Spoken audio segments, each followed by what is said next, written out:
Mikey, right here, brother. What around the 9th, 10th round, I feel like you started fighting him more on the inside. Why was that? Did you feel that you were having more success in there?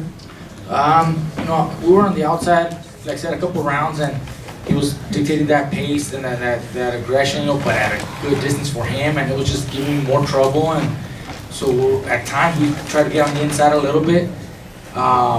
Maybe I was thinking maybe I could land a punch in between his combinations, and he was letting his hands go a lot to the body and the head. He was mixing it up, but I still felt that maybe on the inside I could catch him.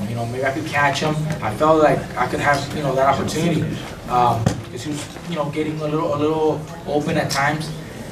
And I tried and I landed a couple shots, but it just wasn't enough. I felt like maybe if I stayed on the inside, I would have a little more opportunity. I risk a lot more too, but I mean, if I don't do that, then I have zero chance. So that's why we wanted to fight on the inside a little bit, and I tried. It just couldn't do it.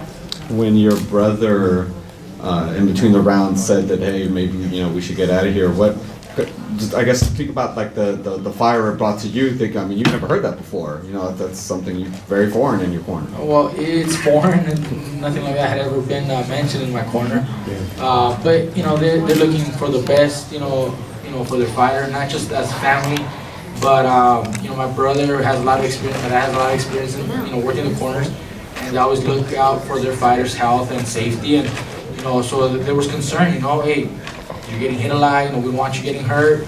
And I told him, no, let me show you that I can still do it. I took a round off and just, let me show you I can come back. And I did. I came back the next round trying to do a little bit better. It just wasn't enough.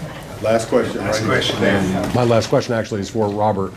If you could speak to, I heard what Mikey said about you in the corner and maybe the possibility of stopping the fight. Just in your words, in your perspective, how close were you to stopping the fight, and what were you seeing that made you decide that maybe it was time to call it off, and what made you allow him to continue the fight? Because obviously you got the final call. I wasn't that close to stopping it because it wasn't, he didn't get dropped or get hurt where it was, it was right for me to do it. It was more about just, Errol just throwing, even though Mikey was blocking it, Mikey wasn't landing much. Especially, I don't know which round it was, but it was a round where it was just too much. And my dad told us, "What are you guys waiting for?"